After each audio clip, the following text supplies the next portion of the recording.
بسم الله الرحمن الرحيم. نون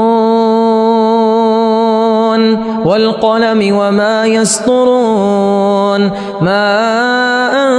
أنت بنعمة ربك بمجنون وإن لك لأجرا غير ممنون وإنك لعلى خلق عظيم فستبصر ويبصرون بأيكم المفتون إن ربك هو أعلم بمن ضل عن سبيله وهو أعلم بالمهتدين فلا تطع المكذبين ودوا لو تدهن فيدهنون ولا تطع كل حلاف مهين هماز مشاء بنميم مناع للخير معتد أثيم عتل بعد ذلك زنيم أن كان ذا مال وبنين إذا تتلى عليه آياتنا قال أساطير الأولين إذا تتلى عليه آياتنا قال أساطير الأولين سنسمه على الخرطوم إنا بلوناهم كما بلونا أصحاب الجنة إذ أقسموا ليصرمنها مصبحين ولا يستثنون فطاف عليها طائف من ربك وهم نائمون فأصبحت كالصريم فتنادوا مصبحين أن اغدوا على حرثكم إن كنتم صارمين فانطلقوا وهم يتخافتون ألا يدخلنها اليوم عليكم مسكين وغدوا على حرد قادرين فلما رأوها قالوا إنا لضالون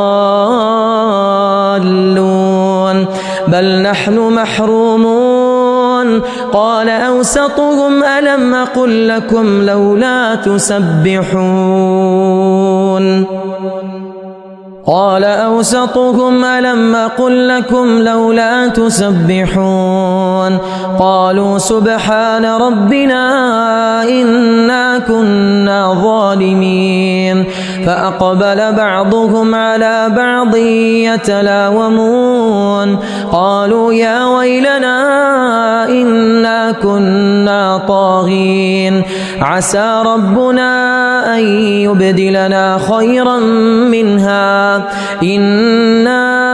إلى ربنا راغبون كذلك العذاب ولعذاب الآخرة أكبر لو كانوا يعلمون إن للمتقين عند ربهم جنات النعيم إن للمتقين عند ربهم جنات النعيم أفنجعل المسلمين كالمجرمين ما لكم كيف تحكمون أم لكم كتاب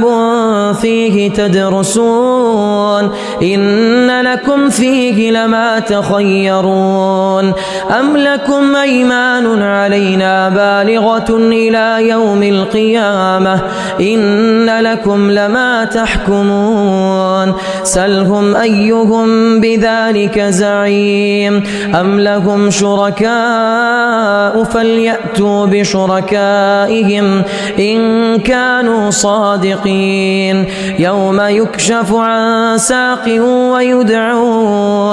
ويدعون إلى السجود فلا يستطيعون خاشعة أبصارهم ترهقهم ذلة وقد كانوا يدعون إلى السجود وهم سالمون فذرني ومن يكذب بهذا الحديث سنستدرجهم من حيث لا يعلمون وأملي لهم إن كيدي متين أم تسألهم أجرا فهم من مغرم مثقلون أم عندهم الغيب فهم يكتبون فاصبر لحكم ربك ولا تكن كصاحب الحوت إذ نادى وهو مكظوم فاصبر لحكم ربك ولا تكن كصاحب الحوت إذ نادى وهو مكظوم لولا أن تداركه نعمة من ربه لنبذ بالعراء